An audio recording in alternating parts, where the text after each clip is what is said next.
Had a great time, and now I'm pretty sure the afternoon sessions also will transport us into a different innovative world. Uh, the first session, which we are going to start post-lunch, is building long-standing, impactful businesses. It's my pleasure to invite the moderator of the session, Mr. Prashant Prakash, the founding partner, Axel India, Chairman Vision Group on Startups, Government of Karnataka. Please put your hands together and let's welcome Mr. Prashant Prakash on stage, please.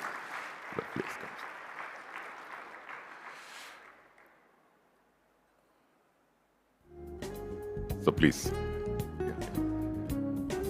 We have the speaker, Mr. Piyush Bansal, co-founder on Lenskart. He's joining us online. Can you hear us, sir? Yes, I can hear you. Can you hear me? Yeah, we can hear you, sir. I would now hand over the session to Shri Prashant Prakash. Take us through, sir. Is there a video? No video. Oh, I'm behind you. Yeah, so I'll kind of do this. It's easier. No, I can't see that. Yeah. Hi, Piyush. Can you see me? Perfectly. I think this is better than I thought. But thanks, Prakash. Thanks, Prashant, for accommodating this. I'm really sorry for not being there in person. Yeah. So Piyush was to be here physically, but I can see you there. Okay. He had unfortunately very high temperature last night, and but he's been so gracious to still take this from his home. Piyush, thank you so much, and would have been great to have you in person, but this is, it's also good to use technology, right, when we can. Why not? Yes, right? Yes. Like I said, I think this is better than I thought. I am looking so big on the screen. No, you're big everywhere here. So larger than life, Piyush. Anyway, so it's welcome everyone. Piyush needs no introduction. So Piyush's journey, startup and entrepreneurial journey, has been one of innovation and resilience at the same time, right? And a great role model, and I keep emphasizing this anytime we talk about people who were responsible to build the startup ecosystem in India. If there were 3-4 people, if you had to name, if you wanted me to name, I think Piyush would be one of those 2-3 people who has defined entrepreneurship the right way, and I think that is of huge value to us, because you can have a lot of entrepreneurs, but having an entrepreneur who has done things right, made tough decisions at the right moments, and has not taken shortcuts. So Piyush, huge respect for everything that you have done. Now let's get to the beginning of your journey, right? So I know that you didn't start just with Lenskart, and a lot of people here are probably not aware. And this was the days when Flipkart was already, in its heydays. So how many years after Flipkart did you actually end up starting? How many years was it since Flipkart had started? I think it was roughly around the same time. I think maybe really? we were, yes, it was largely around the same time. Around the same time, okay. I know that other than Flipkart, all the carts I own till date. Right. So I had owned. Yeah, I know. I remember. Cart, everything. What were the 4 big carts that you started with? No, I first started with Lenskart, but I had bought every other cart in the country. But you also ran a couple of the other carts, right? No, did you do? Yes. No, I did. We used to run watch cart. We used to run bags cart. Yeah, bags jewels cart, and jewels cart also. Jewelry. So maybe let's start there. How did you zero in and narrow down your focus? Did you see a bigger gap here? Did you see a bigger reason to disrupt the existing incumbents? What were the top 2-3 reasons why you kind of saw this gap and picked up this as your challenge? So actually, the real story is that I used to work at Microsoft, as some of you may know, and that was in Seattle. And I always kind of used to think sometimes when once I met Bill Gates, and that time it got me thinking that why are we not doing something transformative in India, right? And that was initially the starting of my journey in a very brief way, in terms of the trigger.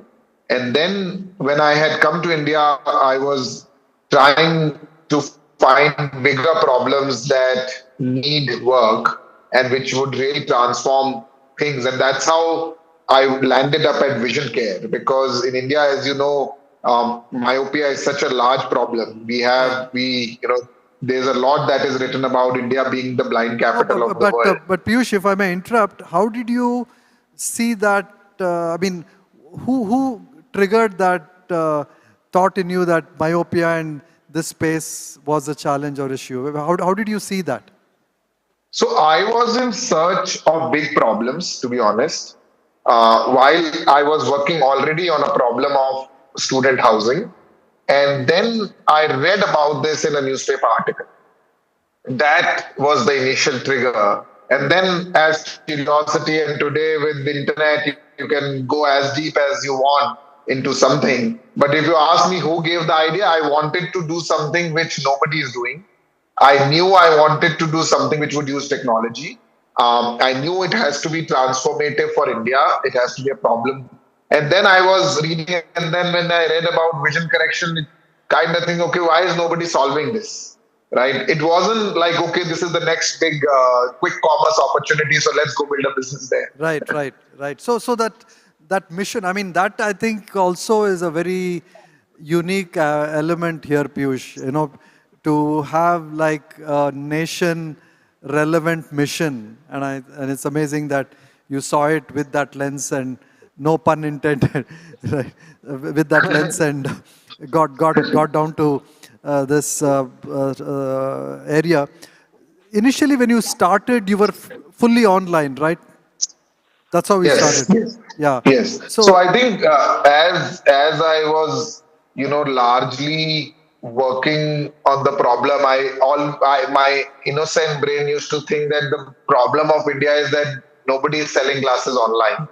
right. So that's why people are not wearing glasses, right? And so I opened a website to sell Yeah. glasses online, and a lot of people thought it was stupid.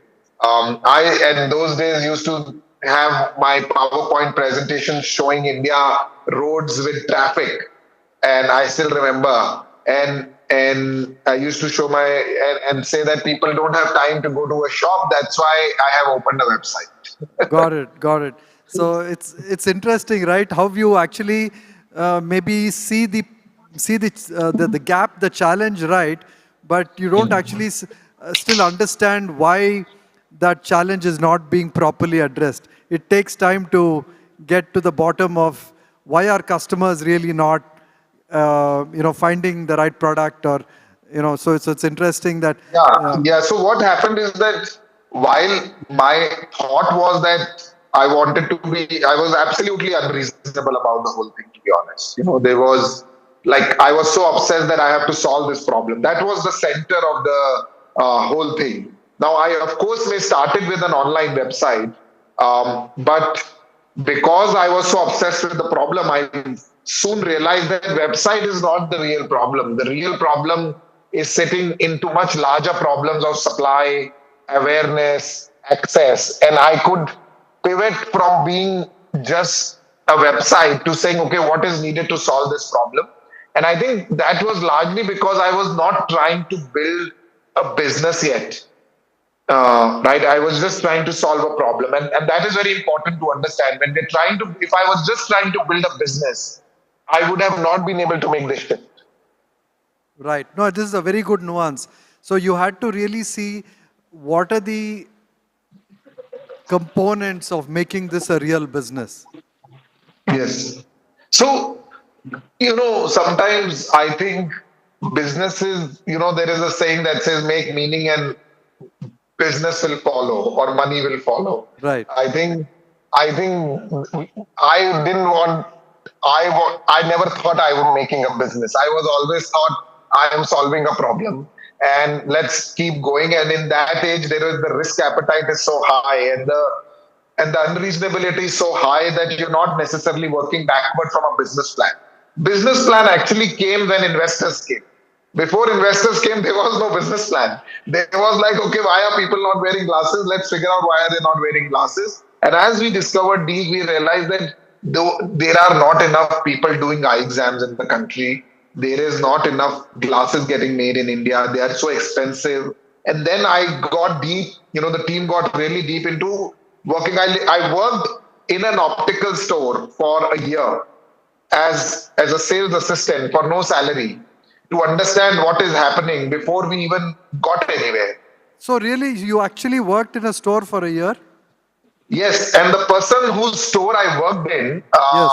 he is now the third co-founder at Lenscard, because when we got funded, I told him that would you shut your stores and take a small equity in the company and move here, because you are one of the reasons why we are able to raise this money. No, I think this is a big takeaway for entrepreneurs here.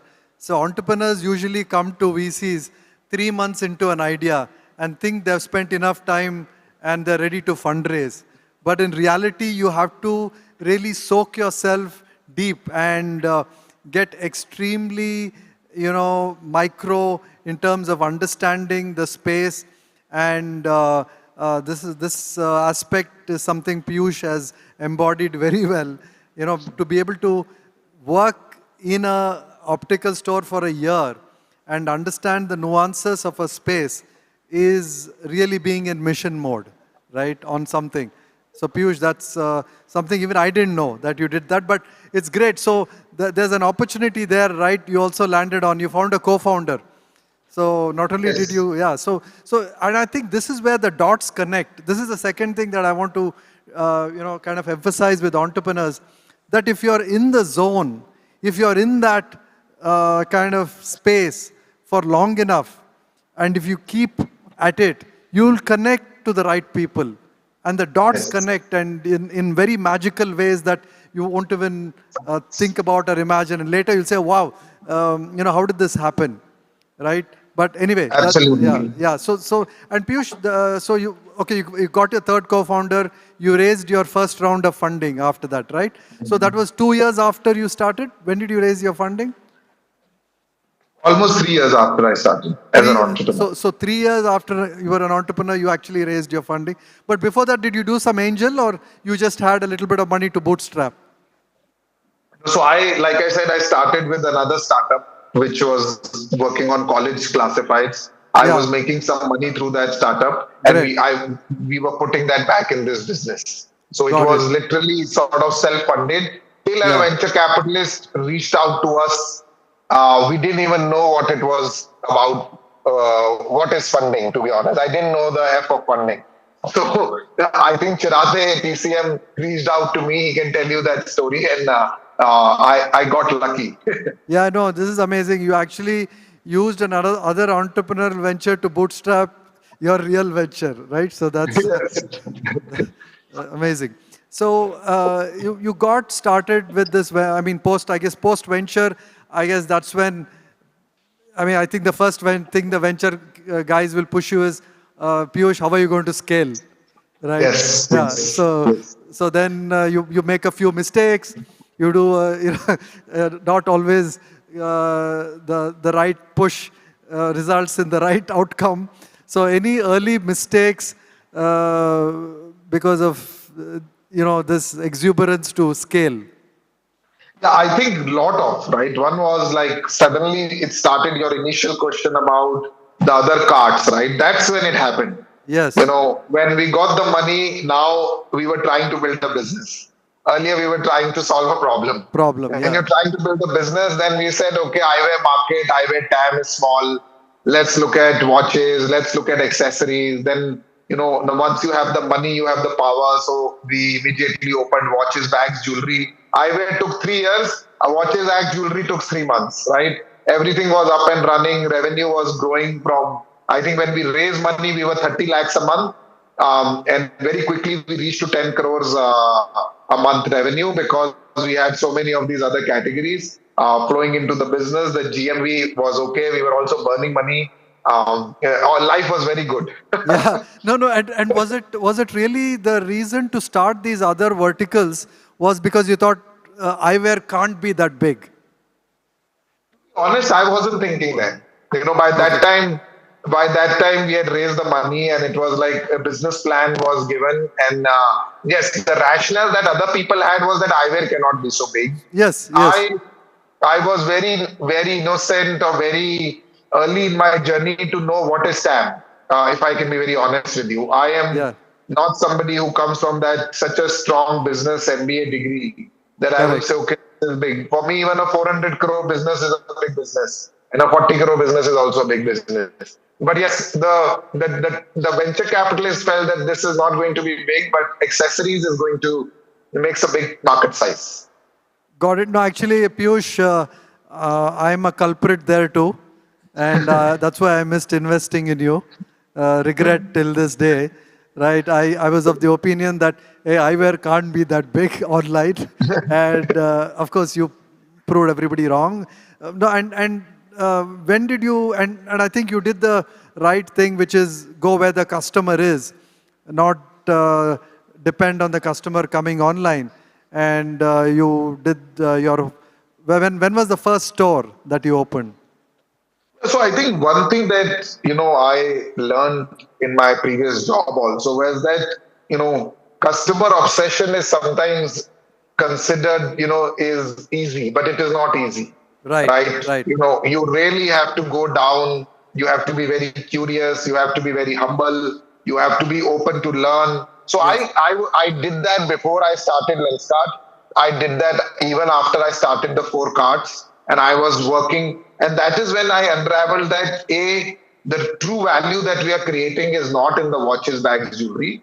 got The it. true value that we are creating is in eyewear. Rest everything is noise. It's just noise. It's good to raise venture capitalist money, but it is not necessarily giving me that satisfaction of transformation. And similarly, I always have asked this question to myself, even today, that why people are buying, and why people who are not buying, not buying, right? And it's a one line question, but it can answer a lot of things. And as we were growing this business online, um, one thing was clear that a lot of people told me that they want to try glasses.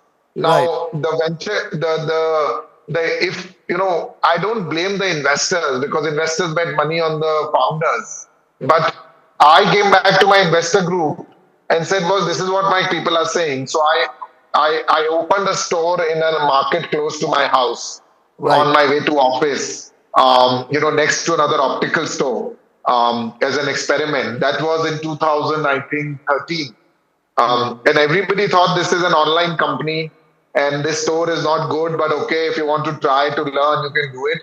And when I opened it, I realized that, I could finally make people try glasses. yes, yes, And, and it was magical because these people already knew about our business through online. So I just gave them a gate. Now I didn't know this is called omni-channel at that yeah. point, Yeah, no, right? I think the omni-channel word was not something that was coined then, yeah. But I used to tell people, look, I am not keeping inventory in these stores. Yes, People already know about the brand. We are not spending any marketing money. yeah, People are coming in and they are choosing a pair of glasses, and I'm still serving it online. So does this make me an online company or an offline company? I don't have that answer, but it definitely makes me an eyewear company, which is trying to solve vision care problems of people. So that's right. how the store journey started, piece by piece. Got it. And I think this is also a good, lesson number 2 from this chat. While you're in that product fit mode, Piyush, it's extremely important to continue to be close to the customer and see where the actual, problem is still not getting solved, right? So it's not, it doesn't stop when you pick the right starting point, right? So at every point, you need to reassess how well you are meeting the customer need. And yeah, I am in stores every week, even today. After so many years, I am in stores. I People find me in Baroda. People find me in Ahmedabad. I can appear anywhere, and that's my biggest learning. And I think one thing that this omni channel has helped us to do is I can actually physically meet customers at any time of the day, any time of the Right. week. And that is just so valuable. I cannot tell people. No, amazing. So, Piyush, I guess then you kind of course, went like pretty wide. How many stores in India before you started thinking about global?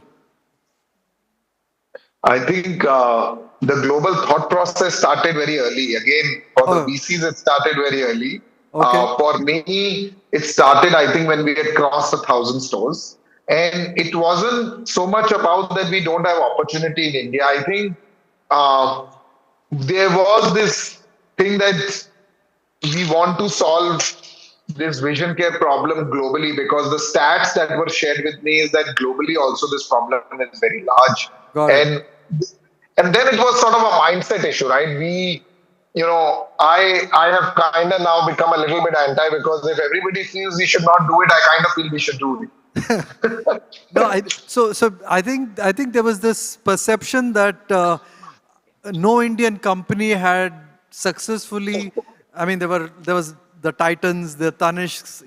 Everybody had tried to build global, right? Fab India, but I think with very lukewarm success. So I think the idea that an Indian brand can go and build globally was not something I'm sure a lot of people believed in at that point. Totally. And I think it is never easy. And all these names that you took, those were taken in our board meeting also. Yes. Luckily, I have found two things, Prashant. Like, one is, as a founder, your investors place a lot of faith in you, right? Yes.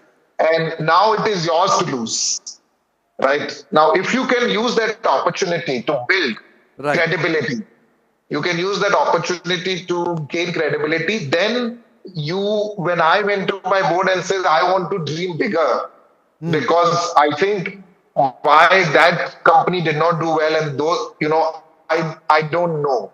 Yeah. But all I can tell you is that we have a value proposition which is very strong. And why can't an Indian company also become a global company? Just because a few others did not, doesn't sound like the right way. The good thing is I got a lot of support from my investors saying, okay, you have been transparent. Let's give you an opportunity. If we could bet so much money on you earlier, why not bet a little bit more? And that's how this whole journey started. And I think, rather than reading a lot of this thing and figuring out what competition is doing, if we again go back to the customer and just focus, because human motivations are same everywhere. Yes. They're not different. People want to have a good quality life. People want to, they want value. So then it is all about something internal that we are not doing right, or it's a mindset issue. Because to build anything, I always say, sometimes it's important, not sometimes, I think almost every time, if you can't say it, you cannot make it. Right? So you have to say it. So when we said that we want to build a global brand, the journey started then. Right. And so it's important to dream it. Then it's all about saying, okay, we will solve every problem that will come in the way. We may have some failures, but we will stay grounded. We will not fly in the plane right above, but we will stay grounded. We will stay grounded and keep working. Okay, another 5 minutes. 5 minutes. Yeah. So and Piyush, which was the first country you got to? Where did you start after it? Singapore. Singapore. Okay, and now we are in Singapore, Indonesia, Dubai. Where else are you? Saudi. We are in Saudi. Saudi. We are in Japan. We are in Thailand. Yeah, Thailand. we are in Thailand. We are in Cambodia, Hong Kong. Wow. I mean, I don't think there's another Indian consumer brand, and this is, something that I still, while you have done it, Piyush, and hats off to you. But do you believe that the brands that can go abroad to have a right to win, the value proposition has to be much stronger than where the other brands have attempted? And what what is the difference between categories where an Indian brand has a right to win globally and where brands have not been successful? So first, yes, I think you have to, you cannot be doing incremental value. You have to do 10x Yeah, value, 10x the right? It, value. 10x value. It can't be just my designs are slightly better, my delivery time is slightly better. You need to have a very strong proposition. I'm 10x better in style, 10x better in quality, and 10x lower in price. Then you get a 1000x ecosystem, Right. right, in the ecosystem. Second, I think it's a lot about how we operate as a company. Because in India we're very good at hustling, and that's our Yes. biggest asset. But sometimes to build a global company, you also need to look at how are you thinking long term. Can you Yes. work with multiple cultures? Some people are not as hustling as Indians are. So do we have the patience and acceptance for those cultures while we bring our positive sides of hustling into those cultures? We don't sort of say my way or the highway. How do we make Correct. an inclusive culture? How do we Right. build? See, at the end of the day, our companies are about execution and talent and culture. Yeah, if you can't, That's if you can't integrate with the local nuances and the local, like you said, you go to Indonesia and you expect the same kind of hustle and thing as young folks in India, maybe you'll be disappointed, right? So you'll have to really work around some of these local you limitations have to and work very long term and you need partners. Right partners, Prashant, are very important, at least in my journey. so you're Because if you saying, have yeah, partners who are yes. short term, it will not work. Okay, so we just have a few minutes. Piyush, maybe on fundraising, right? So I think that's a topic we didn't fully touch upon. You have been extremely thoughtful all through. I've watched your every fundraise. It has been more deliberately thought through, and kind of you've done it with a purpose. So is that something that you have designed a certain way, or it's happened along the way? Very few things in life happen just automatically, right? So Yes. it is designed. Of course, it is designed. I think a lot of times we do not have the opportunity to design, but Yes. I think I have always believed that selecting the right partner is more important than maximizing the valuation. Absolutely. Yeah. Right. And I still believe it till date. And I think for me, it has played out very well. And a partner who believes, who sees what you are seeing, a partner who can trust you not in the good time, but in the bad time, a Yes. partner who can think long term with you. And I never say a partner is a good partner or a bad partner, but just like any marriage, there is a fit, right? There is a fit at every stage of the business of what. So when every stage of the business, when we were getting the partners, we were very clear that we are not here for the next 3 years, we are here for the next 30 years. So Yeah. when we got an Adia or when we got a Temasek, we very well knew what we were getting. We knew these funds have a perpetuity life. They can stay in the company for 10 years. Right. Right. And we don't want something, we want a partner which can stay with us. I sell so many startups, right? Get high quality partners who can be with you. Because I see this huge problem in the Indian ecosystem today where people are just rushing after valuations. It's good for the short term, but that's not what you're going to. In the long term, what Right. matters is the transformation that we are creating, the value we are creating. And that doesn't happen always by optimizing the short term. Great. And a little bit of a fun question here, Piyush. Why Shark Tank? Well, I have grown up seeing Shark Tank. I was such a passionate viewer that I became an entrepreneur because of this. So when they came on board, when they asked me, I was initially hesitant because I like to under the radar Right. all the time. But my wife and my co-founder Amit, they were like, because on my honeymoon I was watching Shark Tank, and I was that obsessive about it. So they're like, now you need to pay it back. So that's how it started, and then it kind of became a learning tool for me because I learn more from Shark Tank than I learn sitting in this office. Super. And you're still there this year also, right, on Shark Tank? Are you there? Yes. Great. Not fully, but yes, partially I'm there. Partially. So, Piyush, last question. I think a lot of entrepreneurs are still looking at opportunities, and of course, India has a ton of them. But any that you feel in the consumer space, that's largely where you kind of, I know, focus on. And any that have either, is it building for Bharat? Is it, any other category of startups that you see still large white spaces in? See, one thing is I do feel that the manufacturing, India has an inherent advantage in manufacturing. Right. And I'm not saying this because of what has happened in the last 1 year. I've been saying it for the last 5 years. Right. When we started investing in manufacturing in Lenskart in a big way. And I think because the engineering talent, the hustling talent, which I think is equivalent to Kaizen, that we keep talking about in English language, all of this is very poised towards manufacturing, and that engineering and optimization ecosystem allows us to do Yes. things 10x better than Yeah. anyone else. So that, then I think on the other hand, there are some very massive problems that are facing us. If I look at environmental, there are Yes. challenges, but those challenges are not just India. But because of the diversity of climate in India, we have an opportunity to be close to the problem and Yes. solve it at low cost. Because in most of these problems, Yeah. the solutions are there, but they are expensive. Then Yeah. medical, right?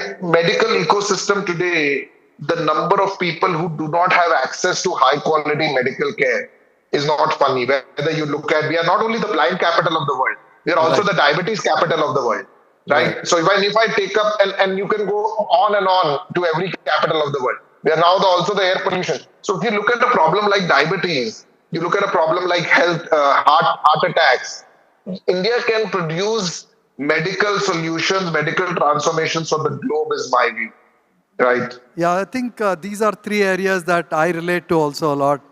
Piyush, it's funny you spoke about those. Manufacturing and especially, engineering, precision-driven manufacturing, where there is a lot of science and IP in that manufacturing. Environment, India is going to be one of the biggest countries being challenged by environmental issues. So it's something that's close to home. And everything to do with healthcare, right? So I think these are huge opportunities unsolved Our in India. asset is technology. Our asset is technology, right? Yes, yes. So Piyush, thanks a lot. This has been a very great master class as always, and for people in the audience, this is a great opportunity to do, because Piyush has not spoken in public almost for a year. So thank you, Piyush. Thank you for being here at BTS, and look forward to next time having you in person in Bangalore. Thank you. Thank you, Prashant. Thank you so much. Thank you, the audience. Thank you. Thank you very much. We'll just set the table the next couple of minutes, and the next session will unfold. Yeah. Please put your hands together for Mr. Vishal. Our other panelists consist of Mr. Akrit Vaish, CEO of Haptic.ai. Welcome to you. And finally, Mr. Ashish Hemrajani, CEO of Book My Show. Let's give a round of applause for Mr. Ashish. I would request Mr. Prashant Prakash to kindly come back as we are already running behind schedule of this all-important session.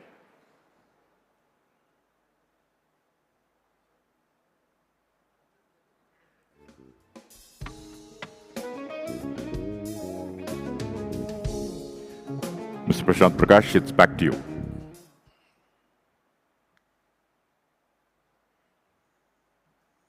So one great conversation to another, hopefully even greater conversation, right? I have three folks who can really, enlighten all of us today.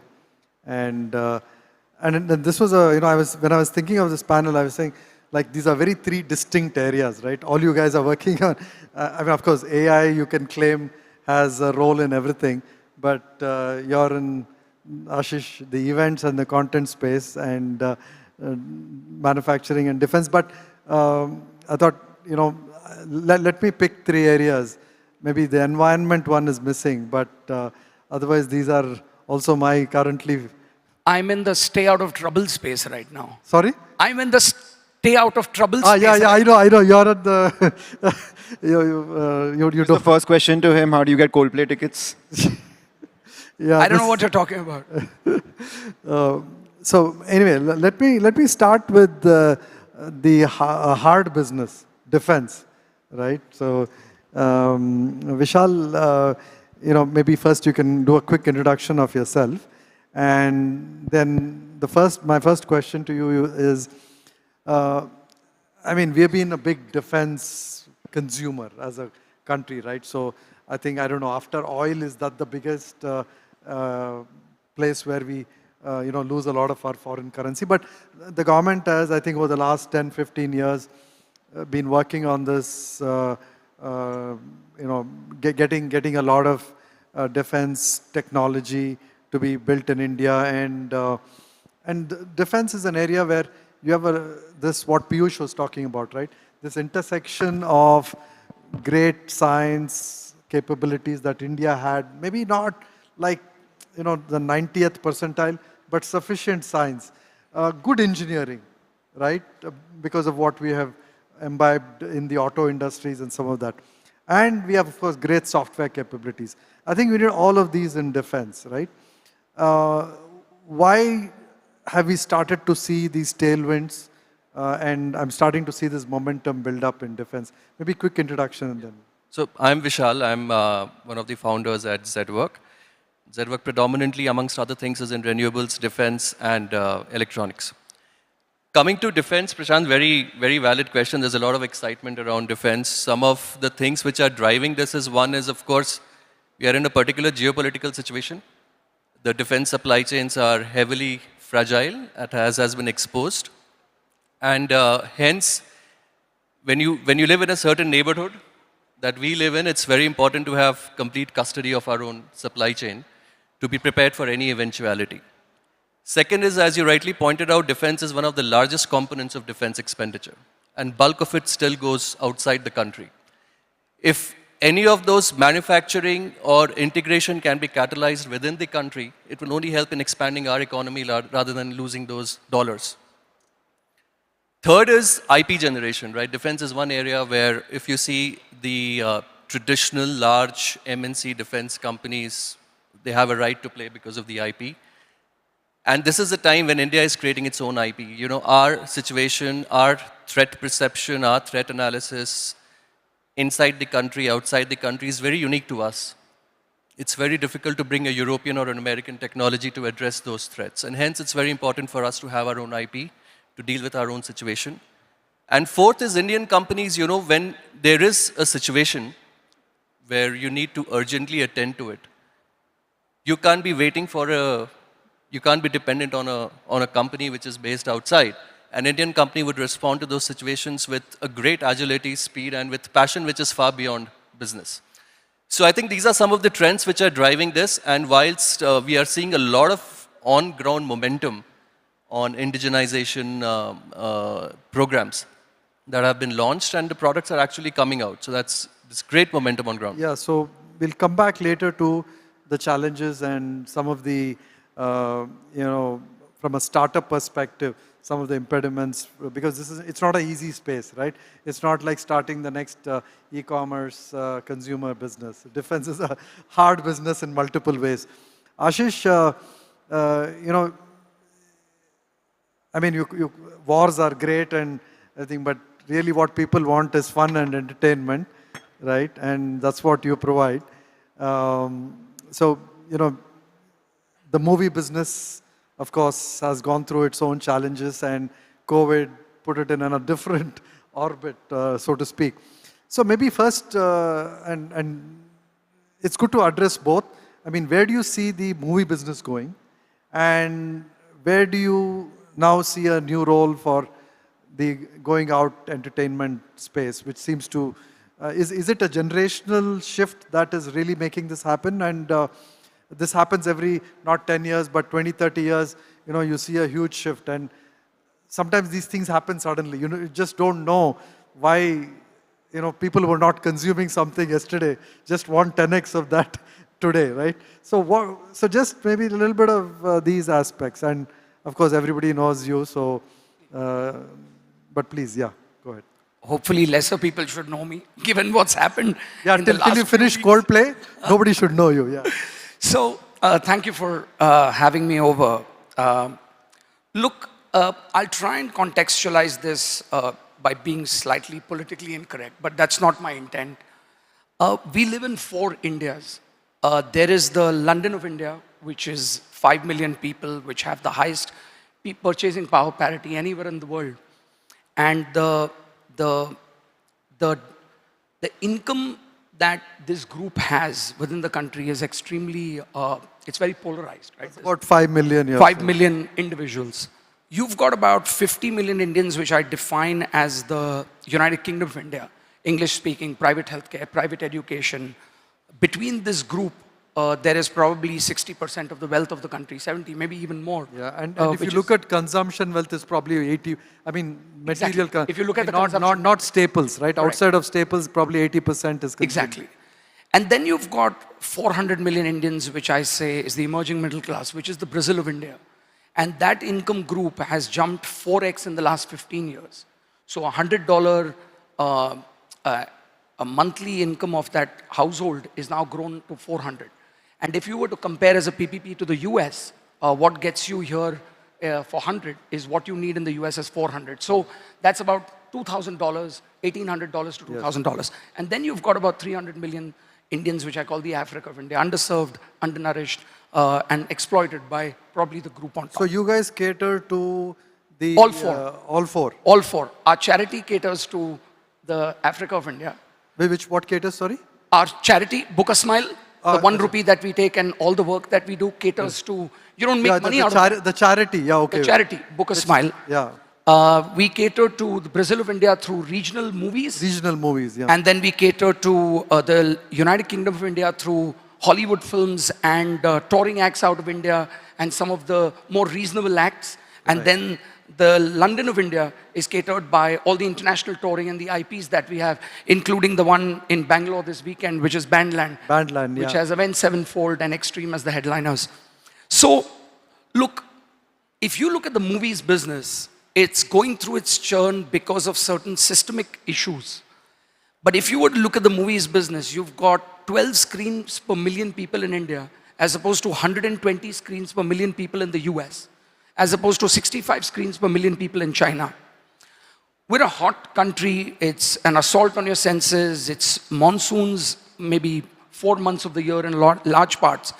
It's the cheapest form of entertainment, which is indoor and comfortable. And it's not expensive. I think the challenge has been that the content has not been great. And the reason for that is... This content not being great is a bigger phenomena at the Hindi and the Bollywood level. Correct. Not so much in the southern market. The southern markets have actually done well. It's done well. In fact, 2023, 22 and 23 were bigger years for us. The biggest ever for the southern market, which is where the regionalization took place. If you take Bollywood and Hollywood combined, the southern market was bigger than that in terms of sheer volume. This has never happened before. It's never happened before.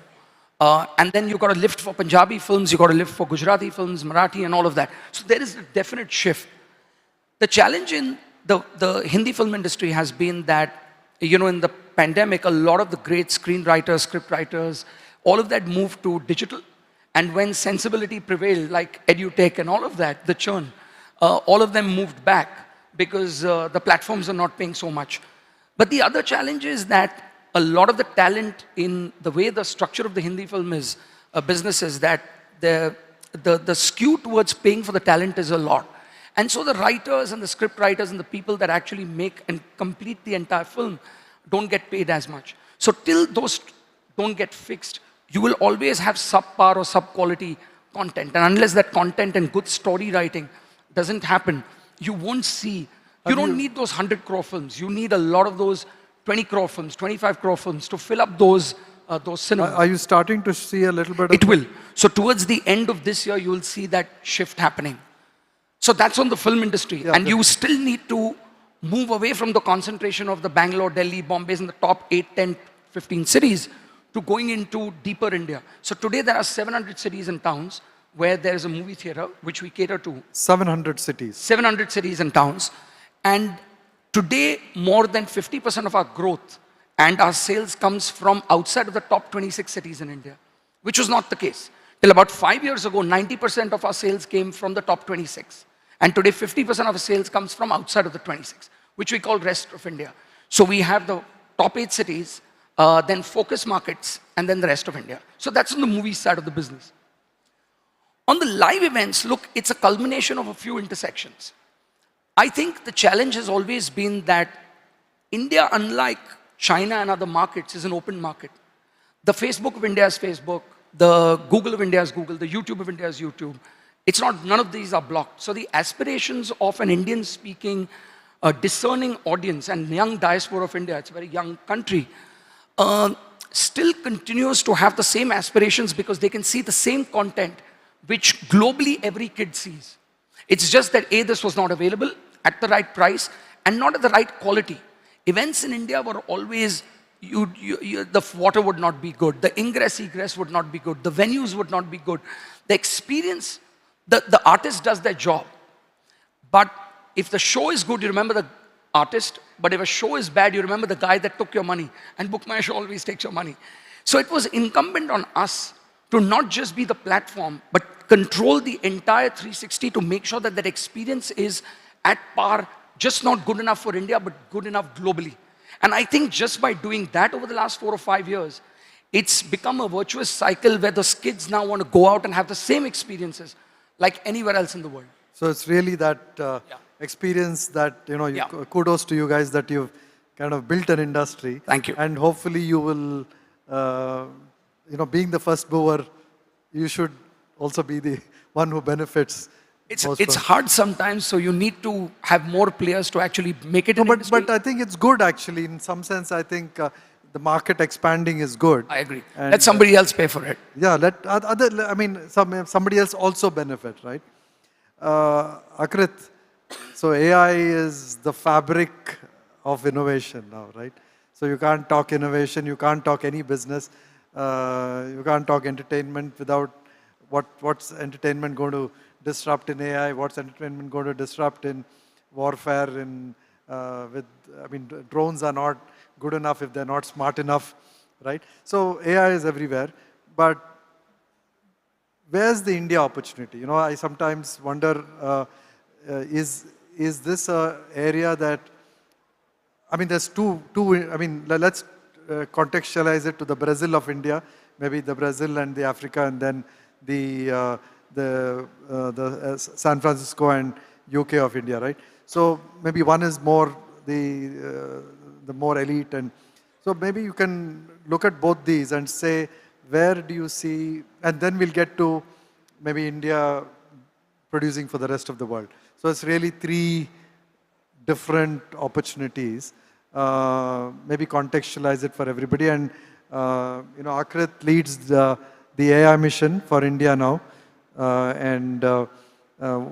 We have two folks here from Mumbai who keep pulling my leg on the Bangalore thing around. If you want to get into that, we can switch topics. Yeah. So let's hear from you. Yeah. So firstly, just want to put it out there. It says CEO Haptic AI.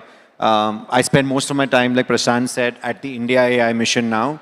I'm still the founder of Haptic, but we have a team that runs the company. I do want to put that out before I get into any other trouble. India AI mission, for those who are not aware, is the Centre's program to build a sovereign AI platform for India. It's about 10,700 crore investment to think about what does the sovereign AI platform for the country mean. It's under the Ministry of IT, under Sri Ashwini Vaishnav. We're going to the disclaimer. Now coming to your question.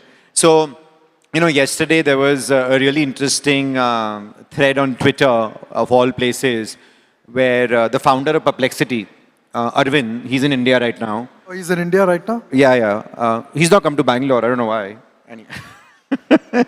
Okay, let's move on. Let's move on. Yeah. So anyway, so the point is that he basically tweeted while he's here, what is India's AI app? And I looked at it, and that in like less than 140 characters summarized my job description right now, which is, what is India's AI play? Where are the use cases? How do you contextualize this in these 4 Indias or the B2B use case? And Prashant, the honest answer is nobody knows at this point. I think the best way to put it all together, my analysis, at least in the last few months as I've been doing this, a lot of it honestly is a hammer chasing a nail at this moment. There's a lot of, oh my God, AI is so great. I was joking with somebody the other day, there are more AI events, COEs, and roundtables and organizations than genuine AI startups. So I kind of, that's the hype phase, right?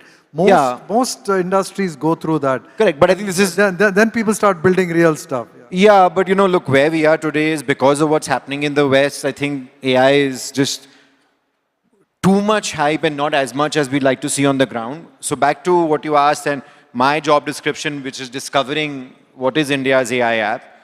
I don't see us coming up with these answers for at least the next 12 to 18 months. I think it's going to be a while. I think it's going to be, if you look at, back to your hype cycle analogy, I think we're going to be in this trough of disillusionment for some time, where we are going to be searching. I can't take 2 steps without somebody coming and asking me, hey, what should I do in AI? I don't think that changes for some time. And my view is the following. Again, might be politically incorrect, I don't know. My view is, this feels to me like one technology where India cannot just simply be consumers of the foundations being set somewhere else.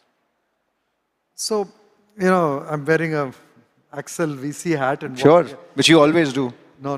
I mean, I'm starting to see this people plus AI story play out as an Indian advantage, right? So, at the end of the day, all AI, no matter how good your LLMs are, whatever they produce, are not going to be precise, are not going to be definitively just consumable at the end, right? So you need people, right? So this, I was just in the US for a week, and I'm now starting to see them realize the limitations and come to the reality part of this hype cycle. And in this reality part, I think is where the opportunity lies for our founders. Yeah, so 2-3 points to react on that, right? So first, you asked me a little bit more on what is India's AI app, more on the sort of consumer side. I was answering that. Got it. I think coming to the B2B use cases, look, absolutely there is this, call it AI-led services play that could be massive. There's a company I ran into the other day, tremendous and amazing work. What they are doing is, they're working with H&M, one of the largest retailers in the world, their US team. H&M spends about $1,500 for a single photo they take for a photo shoot to put up their catalog. These guys are doing it for $35 by taking the image, adding AI, and having fresher stylists from fashion colleges in India cleaning it up. So, that's of course big, but again, sort of multiple thoughts I have on that. One is, actually, we are seeing technology is moving really fast, where we don't know if this is something to bet on for 7, 10, 15 years. The models are moving very, very fast. Yeah. And maybe a case where you don't need these stylists anymore, as an example. And second, we're sort of back to wearing my kind of nation hat for a second.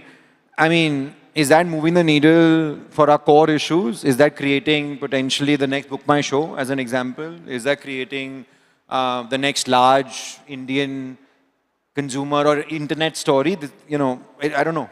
But are there spaces in healthcare, for example, which could be large enough, right, where you have this people plus AI? So I think you're right. I think there will be spaces where you don't know how, what's the longevity, what's the real long-term value of it, because like you said, AI is getting better and better, and you'll get to a point where that human in the loop gets less and less valuable.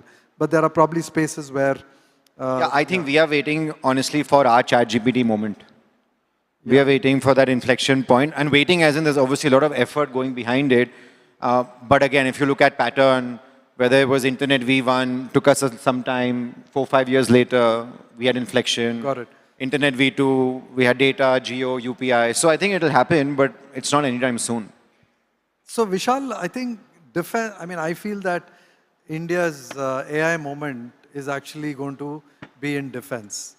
And this is my prediction. And the reason is you need to put money into it, right? And the only place where money is going to go in, whether it's for robotics,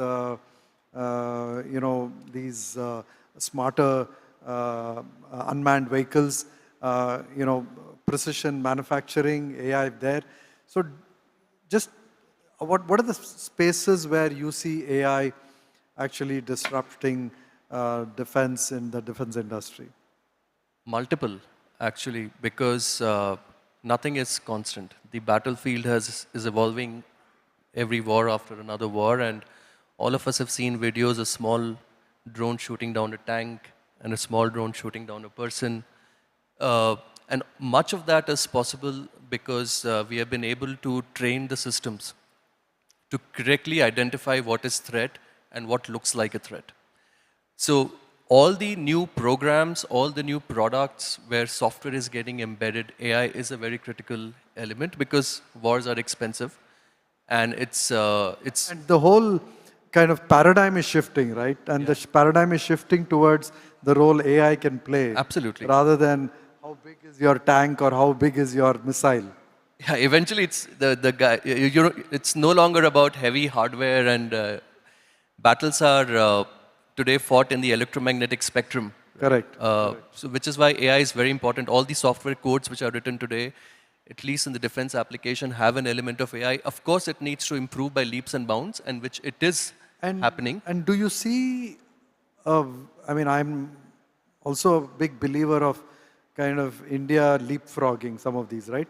And we don't have the IP for a lot of this here. How important is it to kind of bring these global IPs and repurpose it here and then actually take advantage of the same IP for the rest of the world? I see a huge opportunity there. Absolutely. Both IP coming from abroad to India and contextualizing it to our requirements. And second is domestic IP generation.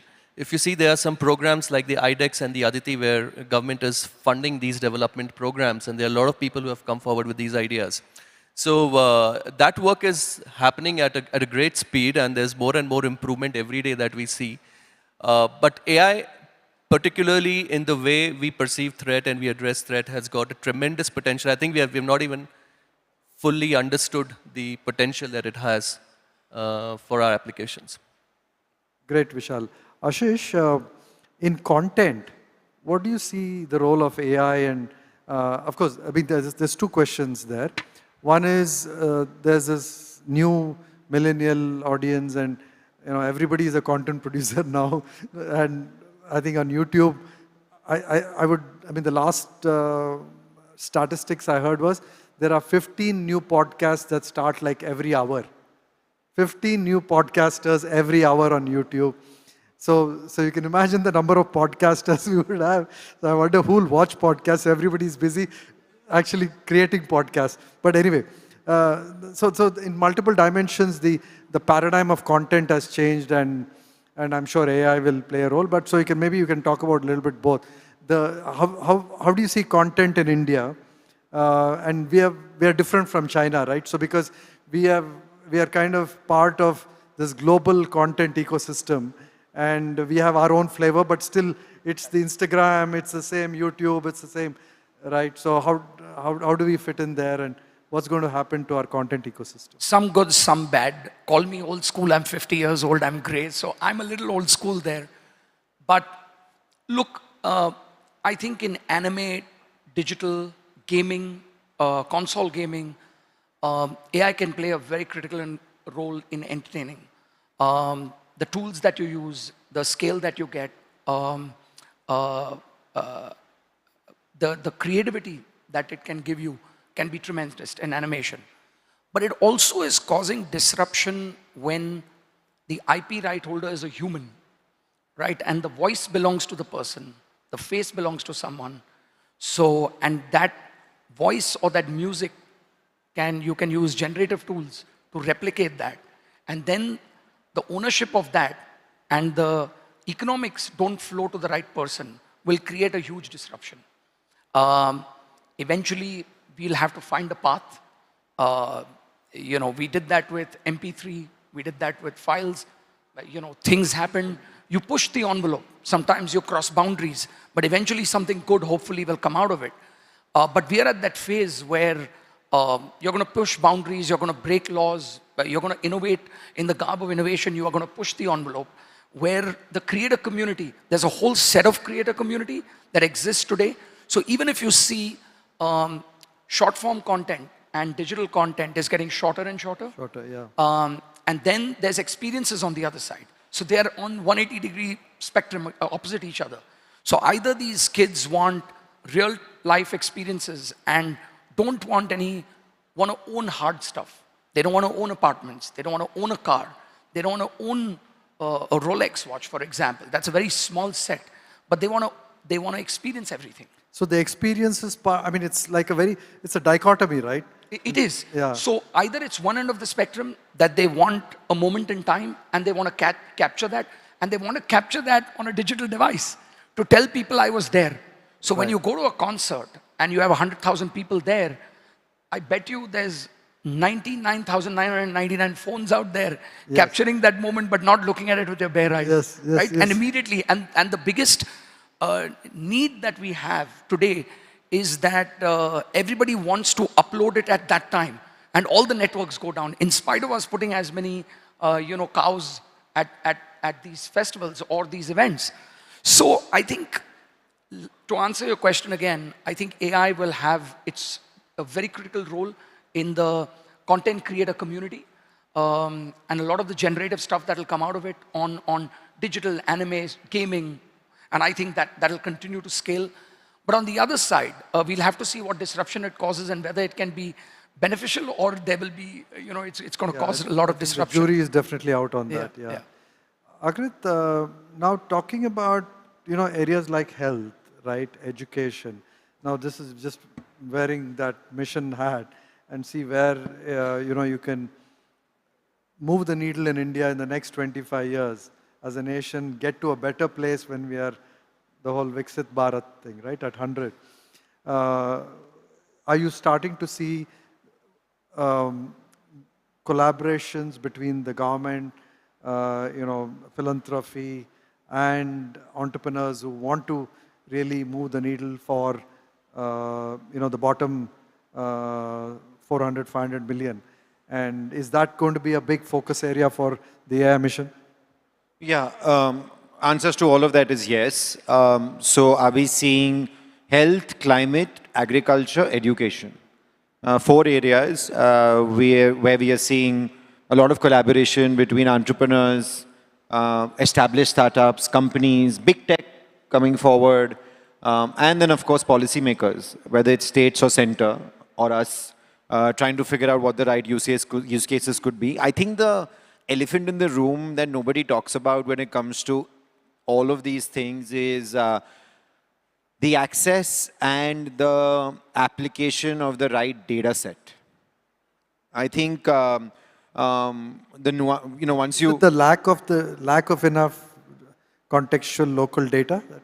So look, I think this data set problem.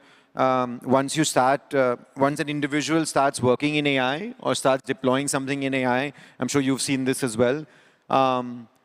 It's actually the biggest roadblock to getting a lot of the AI tools out there. And there are, broadly 3 or 4 challenges.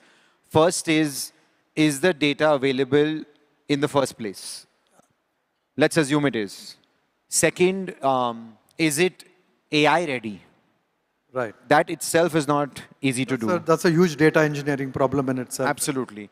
And third, which is where, you know, it's a lot of nuances, is the party who owns the data willing to share it in some capacity with the application developer?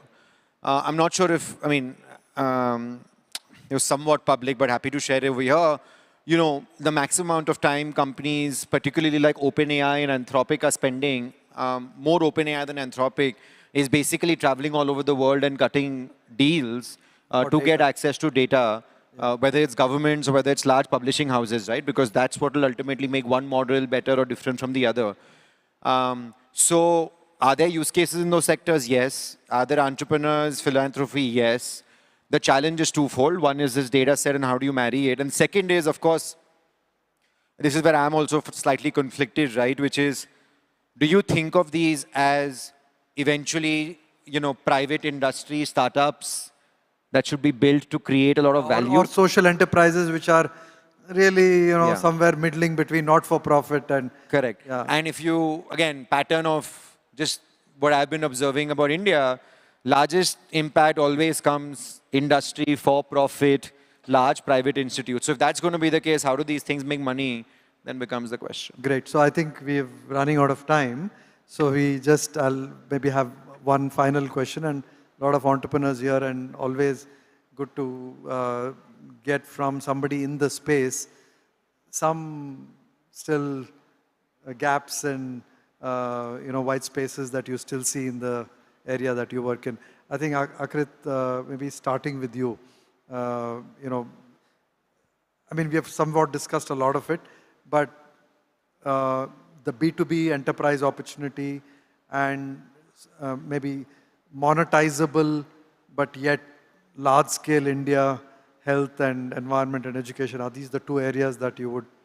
Yeah, those are two obvious ones. The slightly non-obvious one today, which I am personally super interested in, and I think there's going to be very exciting businesses created over here, is in solving this data problem.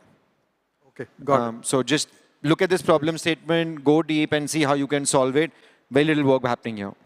Thank you. Ashish, in your industry and space, I mean, need not be for the next Book My Show, but for smaller entrepreneurs, for people maybe wanting to build not a billion-dollar business, but 50, 100, 200 million dollar business, what are some of the opportunities? Look, the tools and platforms exist for content, and they're getting easier. Today, an iPhone, you can shoot a full feature film. You don't need the DSLR cameras anymore. There's camera actually. So tech is getting easier. So it could spawn off an entire generation of new creators and content creators. And for the global market, because we are so connected, right? Yeah. And our storytelling goes back to 6,000 years of our history, right? It already exists, but it's in language. The thing that we don't have today is enough educational institutes, because we came out of an era of engineering, medicine, and all of that, right? And there was a little bit of, you know, MBA. Yeah, if you failed in everything or got bored, then you went to be a creative person. Yeah. So I think on the creative side, we don't celebrate there's not enough celebration on the education, which can really create, in a formal way, to be able to create the next right brain entrepreneurs in this country, because everybody is then left brain because they come from an IIT. So that's a gap, number one. Number two, from a business point of view, I think we lack infrastructure. Some of the hard build on the infrastructure, look at Bangalore, Bombay, Delhi, metros are being built, the coastal road is being built, and that's easing things, because you need to be able to transport from one place to another. But I think venue infrastructure. I know that's a pet subject. More of that is just infrastructure and tech around the technology on staging big shows. But the economic impact that it has, look at Formula 1 in Singapore, or look at SailGP, and what we've been able to do in some small measure. Ahmedabad or Gujarat, which is a dry state, now will host the largest Coldplay concert in the world for 100,000 people over 2 days. And we have flights that will be needed, trains that will be needed, hotel rooms that will be needed, which still needs to catch up. And I think we are missing the trick on that economy, which the world has had, which is the entertainment economy, which brings in people, brings in tourism, and brings in those dollars that you need. So it's not just about the tools and having the creators, but the surround infrastructure is something that we lack. And It's hundreds of $1 million worth of economic impact, close to a few billion, that a property like Lollapalooza, which happens in Chicago, where the city works with Lollapalooza, where you get 150,000, 200,000 people every day over 4 days, and it's in its 15th year and it's running. And there's a reason why, because there's an economic impact, and there are studies that prove that. thanks. Vishal, in the defense space, is there room for smaller startups? And I know that the drone space has a bunch of them, but what are some of the opportunities in defense that startups can look at? In defense, wherever you look, you'll find an opportunity. You know, most of the equipment. So if you had to categorize like 2-3 classes of Yeah. defense companies, what would they be classified? Since we are near Pina, I'll give some white spaces on the mechanical side. If you look at most of the equipment that we use, the tanks, the combat aircraft, these are all 1960s, 70s, 80s. What are these? Sorry. The combat aircraft, the Sukhois. So one is so the opportunity is to provide. Pick up any part of the aircraft, the smallest part of the aircraft, and make it in India. It's a huge service to the country. Today, we face downtime because And how many parts would a typical aircraft have? in each aircraft, you'll have at least 300 to 400 LRUs, line replaceable units. 300 to 400. They're all available for indigenization, by the way. Got And it. you make it, and then you forever become the OEM, and next 30 years it's a great service. And then you service not only Sukhois in India, but Sukhois globally. Absolutely. So that's one space. That's one. Other is on the radar side, if you see specific to radar, there's a lot of intelligence which are radars because, like I keep saying, because that's where again the battles are won on the radar. absolutely. If you can write a very high-end, high-quality AI-driven code to help us see the skies as clearly as we can, and that's another big area. Whilst India is the powerhouse of software, but software hasn't given so much of love to defense historically in India. Yes. So that's another area, a great white space. And third where we is can the work. unmanned, I guess, the UAVs. Unmanned, of course. In UAVs, the smaller format ones and the larger format, equal opportunities in both. Absolutely, unequal, right? because it's a you're big country, huge border, And you have the whole swarm drones and so. n number of Variations. applications of UAVs. So, no, thank you. I think you've heard from 3 very different entrepreneurs in three different spaces. And this is maybe 3 out of 10. So the number of opportunities in India are unbounded. And thank you for being here, and look forward to you folks kind of inspiring another generation of entrepreneurs in our country. Thank you.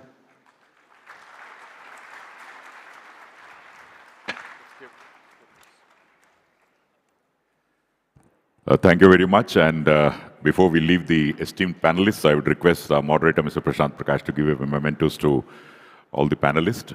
Mr. Vishal Chaudhary, co-founder of Zetwork.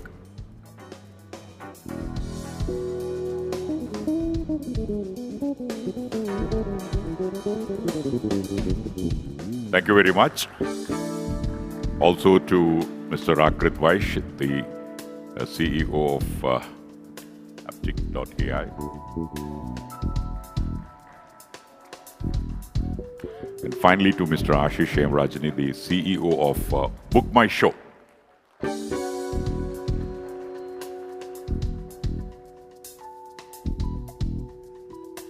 Thank you very much. I would request all of you to kindly be in your seats, because after this session, you will be transported into another world, which probably most of you know, but live action, you might have seen it in a different mode, but it's going to be a live action just a few moments from now. So fasten your seat belts, be in your seats, and don't go anywhere.